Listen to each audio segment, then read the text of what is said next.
Hello, a very good evening to you all. My name is Samuel Eyotre. I am a mobilizer for the Patriotic League of Uganda in the municipality of Nansana. It's been a while since we were last on video like this, but I'm very happy to speak to you on a matter that has excited me this evening. I want to give a word of thanks to the team that is heading the PLU chapter of Canada, and also extend a word of thanks to the Director, External Affairs at the Patriotic League of Uganda, the Ambassador Michael Katunzi, for doing a marvelous job extending the reach of the Patriotic League of Uganda beyond the boundaries, the sovereign boundaries of Uganda. Now, this evening, the chapter team of the PLU in Canada released a press statement, a press release, responding to an intended assembly by NUP chapter of Canada. It is said that they intend to hold an assembly of sorts at Coronation Park, Edmonton in Canada, sometime this month, I think 19th of July, 2024. It is not stated what this intended assembly is about, but the trends of how the NUP diaspora has behaved is such that usually their demonstrations or assemblies will be in response to an activity of government in the area. They would usually not assemble or attack or think of an activity such as the one they are planning to do, except there is either a government official who is coming around, a mission in Uganda that is coming around for official duty. It's likely, I do not have the full information, but it's likely that what they are doing on the 19th of July is in response to an activity of government in the area. Now, the press statement by the chapter team of the PLU in Canada is particularly instrumental and excites me because I think for a very long time, as you may have noticed, the NUP diaspora has been reactionary, as I've described. They have been reactionary. They have had this very deliberate plan, having known that they are very unpopular in the country, having lost hugely a presidential bid in 2021. They have sort of exported the struggle outside Uganda. And one of the things they have been doing is officially cripple the activities. I think it is a deliberate program to cripple activities of government outside this country. You have had instances where government officials that travel for official activity, sometimes for official activity, sometimes they travel for private treatment, health treatment, attending to medical health care. Sometimes they go on business, sometimes they go on private visits. But usually you have seen them being attacked, being harassed, being robbed of the very decency of life in these countries. And the NRM, for some reason, has never responded, to these attacks. The NRM has, for some reason, in the NUP camp, it is a deliberate party policy to carry out these activities. On the other side, the NRM-led government has made statements home on all other things except this particular one. And I think that with the event of the internet and the massive growth in the communication sector, the world has been narrowed down to a global village. Such an issue outside the boundaries of Uganda should be serious enough to interest governments to make official response. These attacks on persons of Ugandans, either private persons or even of persons going in government capacity, have been happening without a very serious response from government, or even a response on foreign missions of government of Uganda in those countries on the subject. They have never made statements. And I think this is a matter that is very, very, very serious. It is for that reason that I feel very excited to really read the statement, the press statement of the PLU UK chapter on this intended mobilize the assembly that the NUP chapter in the Canada wants to carry out on the 19th of July 2024 at Coronation Park, Edmonton. Very critical. I think that the NRM should consider these attacks outside Uganda serious enough to plan a strategic endeavor to put an end to them.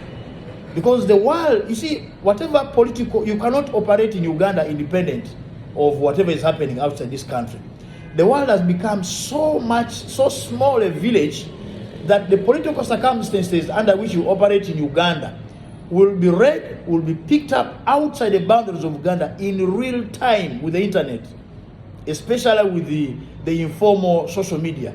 In real time, whatever happens in this country will be picked abroad the same way we pick what happens, the political circumstances or phenomena that happens outside the country. We pick it here in Uganda in real time. So we must interest ourselves in whatever is happening outside Uganda. I'm very happy to Ambassador Katunji for extending the reach of the PLU.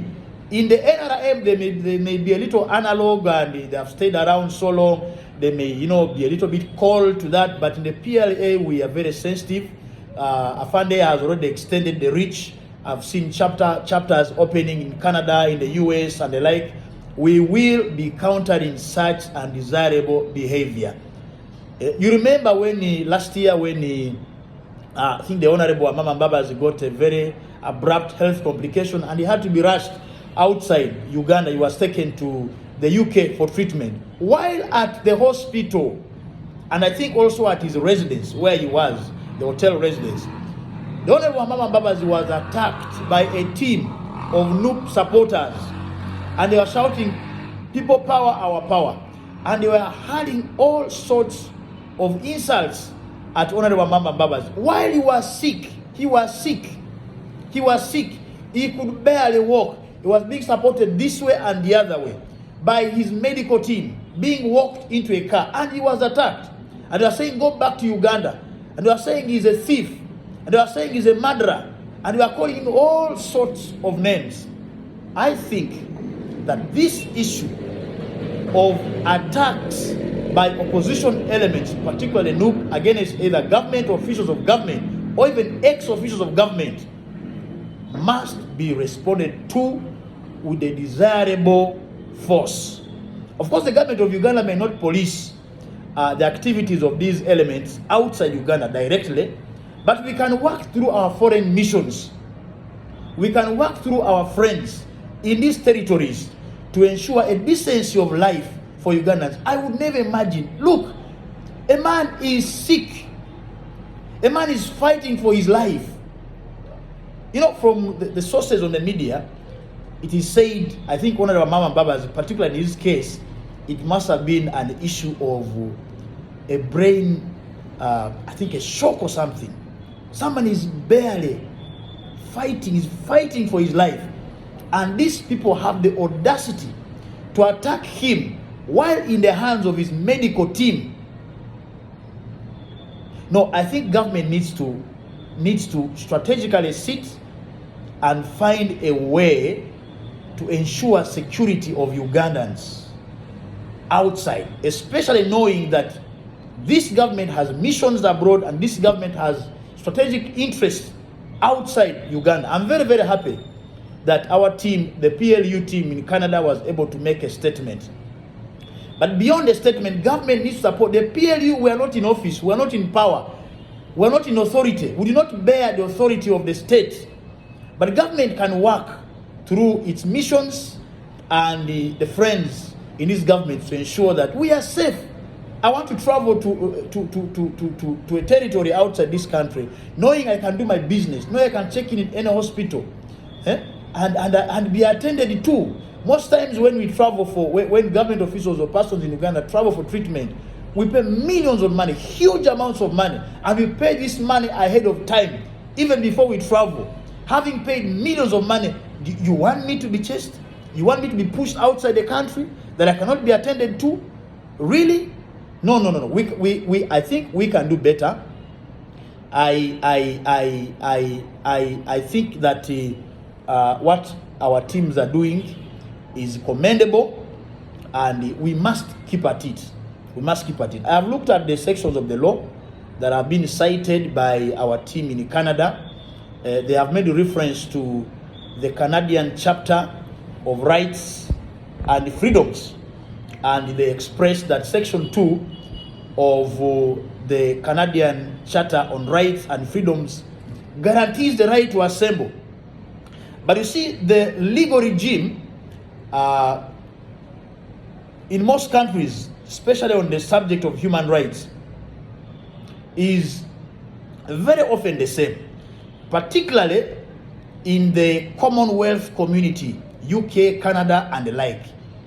These rights, I like the tweet by the Honorable Afande Mike Katunji. These rights come with obligations. Rights come with obligations. And the enjoyment of rights, the provision on enjoyment of rights in these constitutions or rights statutes must be interpreted and read as a whole. Section 2 provides the right, freedom of thought, assemble, and the like, demonstration, peaceful demonstration, and the like. But you see, there are other rights guaranteed under that charter. For example, the right to mobility.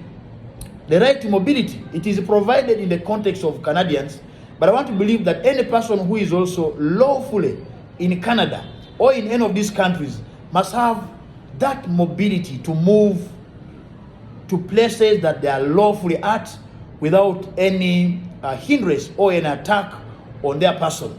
Section 7, for example, of the Canadian chapter of rights and freedoms provides for legal rights, and one of such rights is the security of person. Security of person.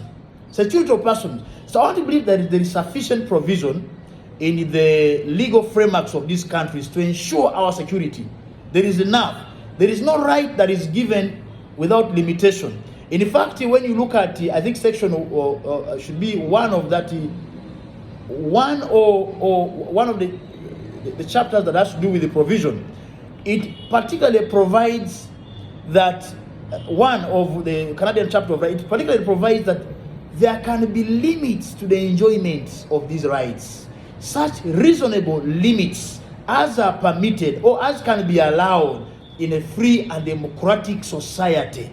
So these rights that are guaranteed, that are cited in section 2, are given with reasonable limits.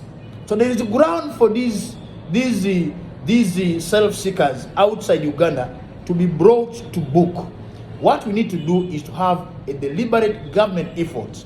The PLU may make a statement, we are merely a civic organization, we are not in power, we may not have the apparatus of the state to enforce such rights outside Uganda, but the government can work with the foreign missions and the government to ensure that we are safe, because there is sufficient provision in their legal regimes to ensure our safety. So I'm very happy to the team, and I pray that all our chapters, our teams outside Uganda copy from what the Canadian team has done and ensure our safety, ensure that our government programs are run, and that the government there are able to keep at bay such elements that want to cripple our activities. We appreciate that they can enjoy these rights, but you see, for example, the provision on the right to freedom of assembly and peaceful demonstrations require that the demonstrations in themselves must be peaceful. Must be peaceful. Now, to limit the mobility of a person from moving from one area where he is lawfully there to another area where he is lawfully distinct is in violation of the municipal laws of those nations. Now, to attack a person and hurl insults at them, rob them of the very decency of life in those countries, I do not think it can be construed as being peaceful.